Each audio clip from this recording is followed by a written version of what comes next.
اب نوٹ کر لیجئے، یہ کتابیں اگر آپ پڑھنا چاہیں تو کتاب الملاحم میں پڑھیے، بدترین عذاب عربوں پر آیا کھڑا ہے، سروں پر تنا ہوا ہے، بدترین ایسی جنگ ہونی ہے الملحمۃ العظمیٰ، جس کو کہ میں بھی آپ کے گواہی پیش کر دوں گا، جسے کہا گیا دی لاسٹ کروسیڈ۔ بش نے بھی کروسیڈ کا لفظ بول دیا تھا، پھر واپس لیا اس نے۔ نکل جاتی ہے جس کے منہ سے سچی بات مستی میں، فقیہ مصلحت بین سے وہ رندے بادہ خار اچھا، کروسیڈ کہہ کر پھر واپس لیا۔ یہ کروسیڈ،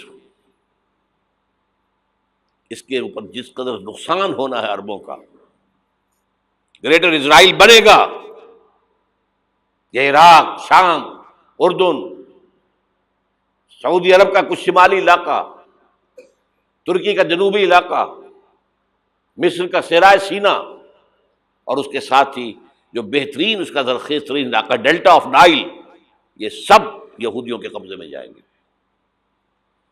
اس کو حدیث میں کہا گیا الملحمۃ العظمیٰ۔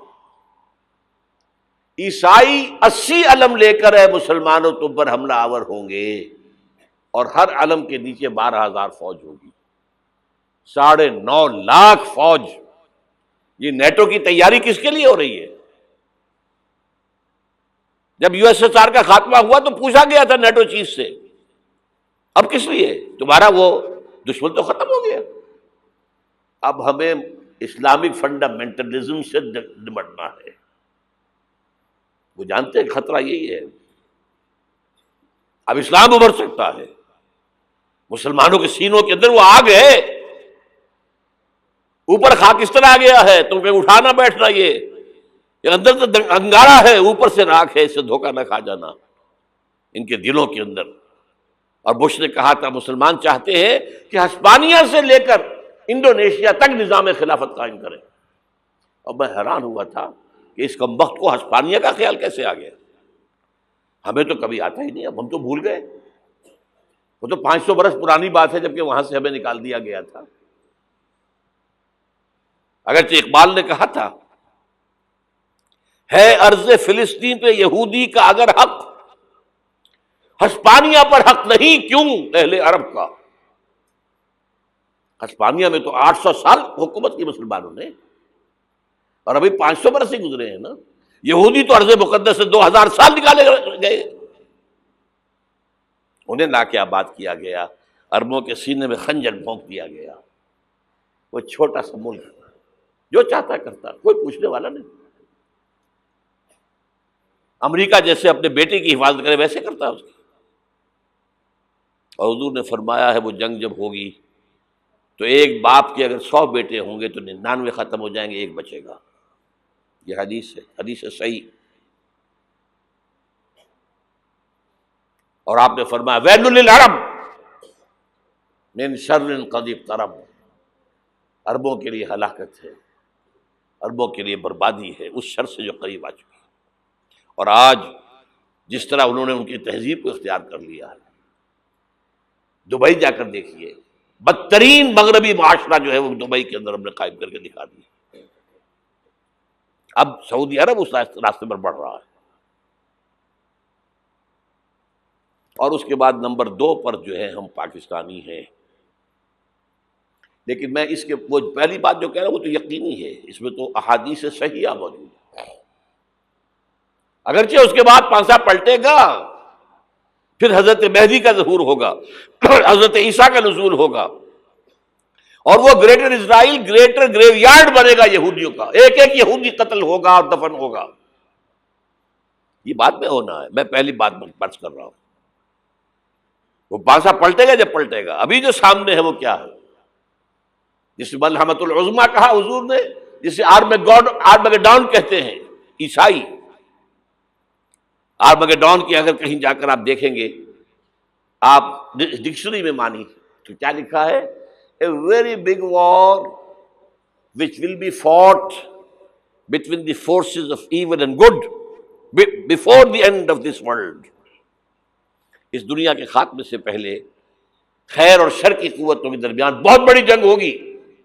ارمجدون اسے کہتے ہیں عربی میں، اور آرمگیڈون اسے کہتے ہیں انگریزی کے اندر۔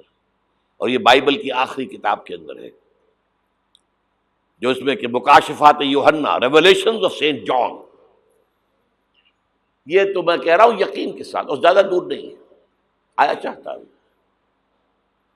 اس لیے کہ یہودیوں کا اور عیسائی جو کنزرویٹوز ہیں، نیو کنزرویٹوز، ان کا 5 نکاتی ایجنڈا ہے متفق علیہ، جس کے تحت کہ یہ جنگ صلیبی شروع کی گئی ہے. وہ سن لیجئے آپ.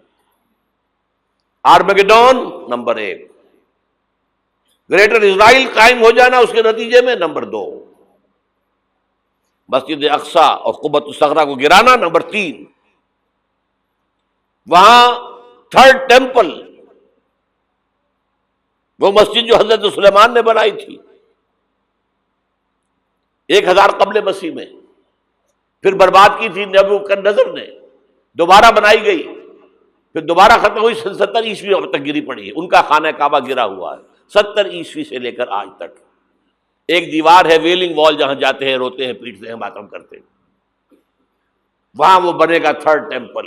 اور نمبر 4، اس میں لا کر رکھا جائے گا تخت حضرت داؤد کا. یہ تخت کہاں ہے اس وقت؟ یہ لندن شریف کے اندر جو ان کی پارلیمنٹ کا جو چرچ ہے، ویسٹ منسٹر ایبے، اس میں رکھا ہوا ہے. ایک پتھر تھا جس پر بٹھا کر حضرت داؤد کی تاج پوشی ہوئی، پھر حضرت سلیمان کی ہوئی، پھر وہ پتھر رکھ دیا گیا جب حضرت سلیمان نے بنایا ہیکل مسجد اقصی، وہاں رہا وہ. ہر بادشاہ جو تھا یہودی اسی کے اوپر بٹھا کر اس کی تاج پوشی ہوتی تھی. سن 70 میں ٹائٹس نے گرایا اسے، ہیکل کو، وہ پتھر لے گیا، وہاں سے روم گیا، روم سے آئرلینڈ گیا، آئرلینڈ سے اسکاٹ لینڈ آیا، اسکاٹ لینڈ سے انگلینڈ آیا، اور اب وہ رکھا ہوا ہے 14ویں صدی عیسوی سے آج تک. وہ ویسٹ منسٹر ایبے میں رکھا ہوا، ایک کرسی کی سیٹ میں اسے بنا دیا گیا ہے تخت کی شکل میں. اب انگریزوں میں کوئی ملکہ ہو، کوئی بادشاہ ہو جس کی بھی تاج پوشی ہونی اس میں ہوتی. یہ لا کر رکھا جائے گا تھرڈ ٹیمپل میں، اور اس پر یہودیوں کے خیال کے مطابق ان کا مسیحا آئے گا جو مسیح دجال ہوگا. عیسائیوں کے خیال کے مطابق حضرت عیسیٰ آئیں گے، وہ ہمارا بھی خیال ہے حضرت عیسیٰ آئیں گے علیہ السلام. بہرحال یہ تو بات کی باتیں ہیں نا. اس وقت جو میں عرض کر رہا ہوں، عربوں پر بہت بڑا عذاب، اور پاکستان کا معاملہ البتہ یہ ہے، میں یقین سے نہیں کہہ سکتا. ہینگنگ ان دی بیلنس، ہو سکتا ہے اللہ تعالیٰ ہم پر رحم فرمائے، ہو سکتا ہے، اگرچہ اس کی کچھ شرائط ہوں گی. چمن کے مالک اگر بنا لیں موافق اپنا شعار، اب بھی چمن میں آ سکتی ہے پلٹ کر چمن سے روٹھی بہار، اب بھی ہو سکتی ہے. اور یہ بھی ہو سکتا ہے کہ اللہ تعالیٰ نے معجزانہ طور پر ہمیں ملک دیا، ہم نے اللہ سے بدعہدی کی، وعدہ خلافی کی، غداری کی، لہذا سزا دی جائے اور ہم سے یہ ملک چھین لیا جائے. It's just possible. دور نہ سمجھے اسے، انہونی بات نہ سمجھے. جو گھیراؤ ہو رہا ہے آپ کے مغرب میں نیٹو فورسز اور مشرق میں بھارتی فورسز گدھوں کی طرح بیٹھے ہوئے انتظار کر رہے ہیں پاکستان اور ڈسٹیبلائز ہو جائے، یہاں اور بدامنی ہو جائے. اب لاہور میں پھر آج دھماکے ہو گئے ہیں. 2 دن پہلے کا دھماکہ میں سہ کے آیا ہوا ہوں، آپ کے سامنے بیٹھا ہوں. وہ جانیں بچی ہیں، جو ہماری اکیڈمی کا حشر ہوا تو میں آپ کو نہیں بتا سکتا. یہ سارا کیوں ہو رہا ہے؟ تاکہ یہاں بدامنی ہو جائے اور ہمیں جواز مل جائے. مغرب سے نیٹو فورسز داخل ہو جائیں، مشرق سے بھارتی فورسز آ جائیں، اور ہمارے ایٹمی دانت توڑ کر اور پھر ہمیں بھارت کے سامنے ڈال دیا جائے. نو ڈو ایز یو لائک. یہ ان کا نقشہ ہے. ہوگا کیا وہ اللہ جانتا ہے. ہوگا وہ جو اللہ چاہے. لیکن اللہ کا چاہنا جو ہے وہ کس پر منحصر ہے؟ یہاں انقلاب برپا کرو، یہاں اسلام لاؤ.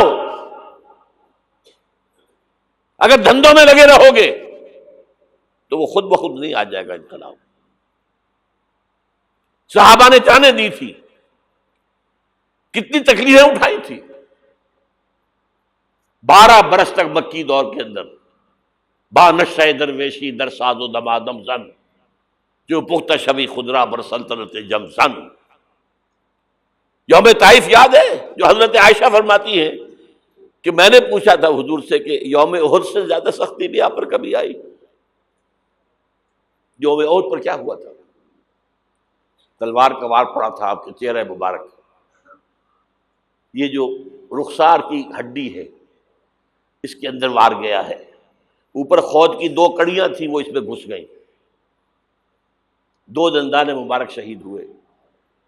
وہ خود کی کڑیاں ایک صحابی نے اپنے دانتوں سے پکڑ کے کھینچنے کی کوشش کی، دانت نکل گئے، وہ نہیں نکلی، کیا جتن کر کے نکالی گئی ہوگی تو خون کا فوارہ آیا، اتنا خون گیا ہے کہ آپ بے ہوش ہو گئے، گر گئے، اور مشہور یہ ہو گیا کہ آپ کا تو انتقال ہو گیا، شہادت ہو گئی۔ یہ سیرت کبھی پڑھی ہے؟ حضرت عائشہ کے ہوش کا تو یہی دور تھا نا، یوم طائف میں تو آپ کی کیا تھی، بچی تھی، انہیں کیا پتا کیا ہو رہا ہے حضور کے ساتھ۔ 3 دن تک حضور مکے کی گلیاں اور وہاں کے اوباش لوگ پتھراؤ کر رہے گئے تھے اس امید میں کہ شاید وہاں کا کوئی سردار ایمان لے آئے، تو یہاں تو ابو طالب بھی فوت ہو گئے، یہی دنیاوی سہارا تھا، خاندانی سہارا تھا ابو طالب کے ذریعے، اور گھر میں ایک دلجوئی کرنے والی رفیقہ حیات تھی، وہ بھی، ان کا بھی انتقال ہو گیا۔ آپ نے کہا یہ عام الحزن ہے، اب تو سب کو طے ہو گیا قریش کو کہ آپ جیسے قتل کر دو ان کو، اسی لیے آپ گئے طائف، شاید وہاں کا کوئی بڑا سردار مانے، ایمان لے آئے مجھ پر، تو میں اپنا مرکز ادھر شفٹ کر دوں۔ تینوں سے ملے ہیں، تینوں نے وہ جواب دیے ہیں، نکل جاؤ یہاں سے، میں تمہارے ساتھ بات بھی کرنے کو تیار نہیں۔ اچھا، تمہارے سوا کوئی نہیں ملا تھا اللہ کو نبی بنا کر بھیجنے کے لیے؟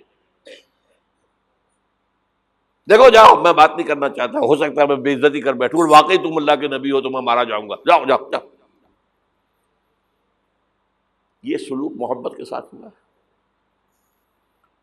اور پھر چھوکروں کو، اسٹریٹ ارچنز جنہیں آپ کہتے ہیں، اشارہ کیا تھا، خبر لو ان کی، پتھراؤ ہو رہا ہے، ساتھ کوئی ہے ہی نہیں، ایک آدمی صرف، زید ابن حارثہ۔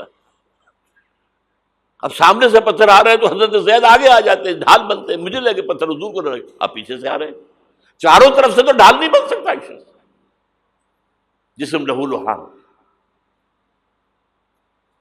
خون جا کر جوتیوں میں جم گیا ہے، جوتی اتر نہیں۔ پھر وہاں سے واپسی پر جو دعا مانگی ہے،